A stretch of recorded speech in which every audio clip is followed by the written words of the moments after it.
Overall, the sound system really stinks in this car. It's the most disappointing thing about this car. Hello and welcome back to another video. In this video, I'm going to do a comparison between a 2010 RX 350 and the 2016 RX 350. Same model, both with the premium package.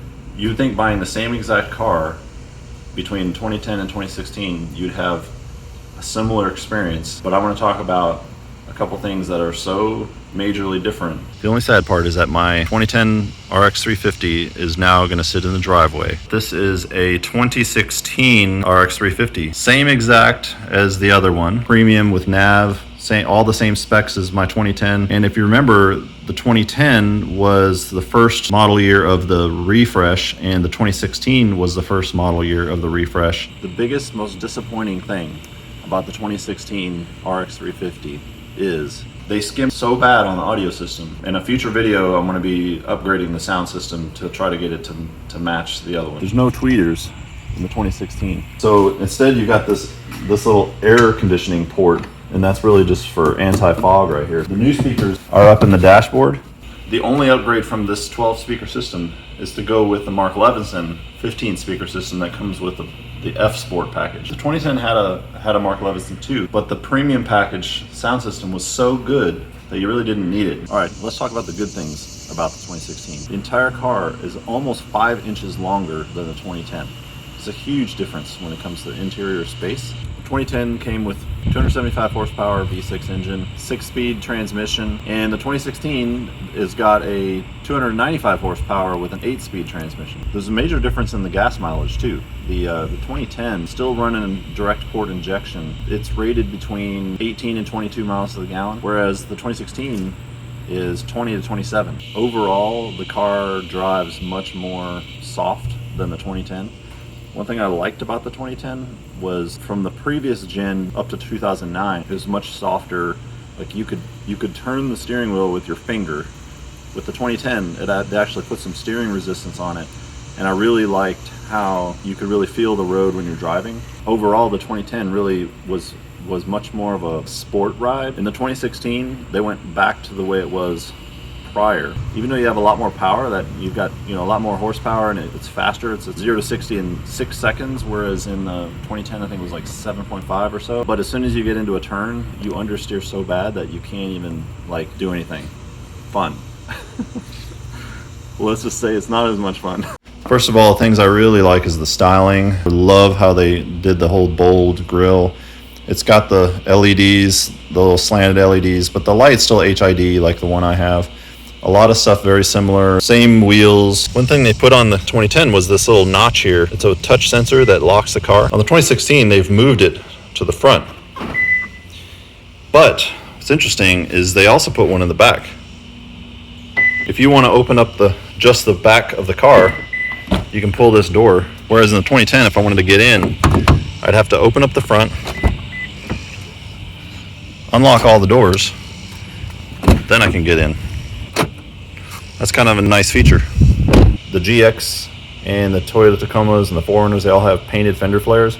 For some reason they went with just black plastic, and I think that was a big mistake. If you don't take care of this plastic, you'll find that it fades in the sun. You'll notice, and it's going to show like there's already fading going on down here. Okay, a couple other things that are improvements. They've included the heated steering wheel. The steering wheel is better along the middle. I like these controls. All right, much of everything else is very much the same.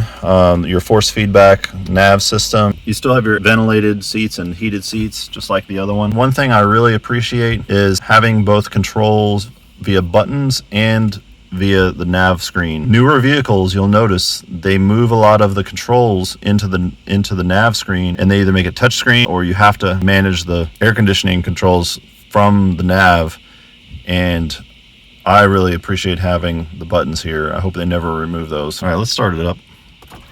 I really like how they've incorporated all the standard Toyota and Lexus, like the center screen where you can cycle through all the various vehicle management pieces and safety features and things like that. Automatic braking, the adaptive cruise control, those are some really nice things to have. I love how it's consistent across all the cars. It's very high quality, it works. The biggest thing is this nav system.